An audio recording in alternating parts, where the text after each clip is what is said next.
Is this the face of Anne Boleyn? This exquisite and tiny portrait, commonly identified as Anne Boleyn, can be found in a ring that once graced the reputedly long and elegant fingers of Queen Elizabeth I, Anne's daughter. The so-called Chequers Ring is named after the house where the ring is held, Chequers, the official country retreat of the UK Prime Minister since 1922. This minute ring was created in mother of pearl, mounted with a sheet of gold set in table rubies.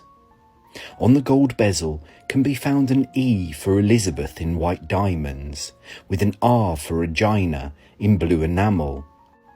The gold bezel is hinged, and when opened, it reveals two enamelled portraits. One of Elizabeth in the 1570s, when this ring was most likely made and gifted to the Queen, and the other of a woman in black 1530s fashion, wearing a French hood of that period, and who I, and many other historians, believe to depict Anne Boleyn. This isn't an undisputed identification, however.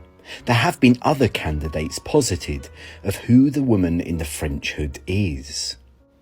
The first candidate is Queen Catherine Parr, Elizabeth's fourth stepmother. Elizabeth was undoubtedly close to Parr, but their relationship was strained at the end of Catherine's life by the troubling advances made to the then 13-year-old Elizabeth by Thomas Seymour, Parr's fourth husband. Elizabeth doesn't appear to have marked Parr's memory in any meaningful way during her own queenship.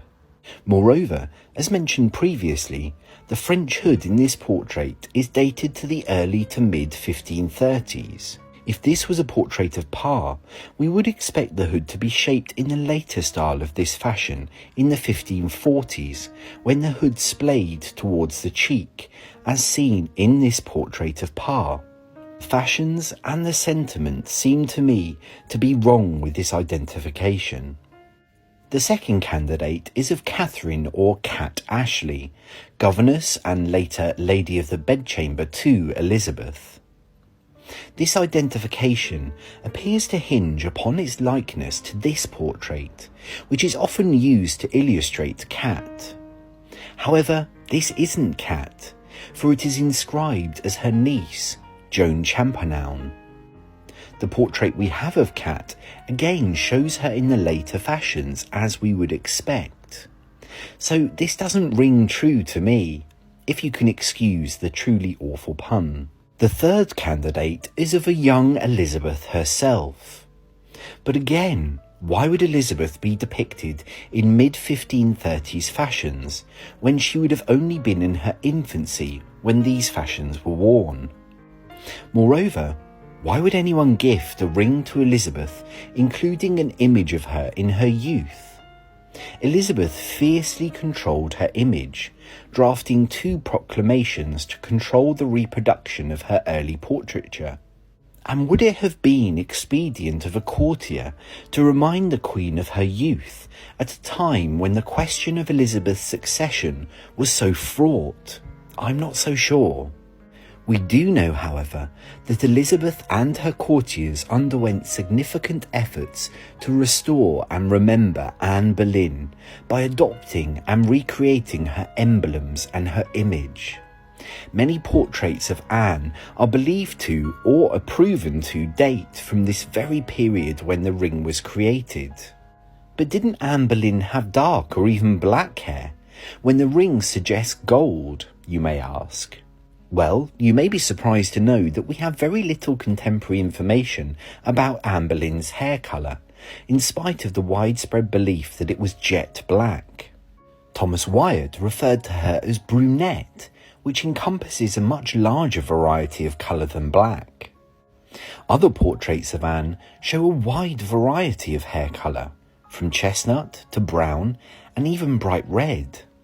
Moreover, the whole portrait in the ring was created in gold and then enamelled over in different colours. Crucially, on the hairline, the highest point of the portrait, we can see remnants of a darker enamel, which is likely worn away over time. So we can assume that the original intention of the artist wasn't to depict the hair as gold, as they did with Elizabeth, but as something slightly darker. So whatever Anne's hair colour was, the loss of this enamel doesn't pose a reason to discount Anne. But is this what Anne actually looked like?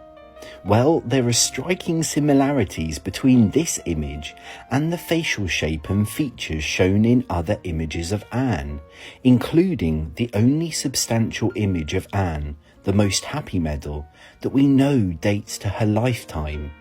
Reputedly, Elizabeth never took this ring from her finger, it only leaving her hand in death.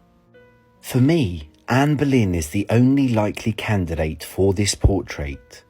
Elizabeth cherished her mother's memory in an often discreet but particularly meaningful way. She may have had the heart and stomach of a king, but Elizabeth was her mother's daughter too.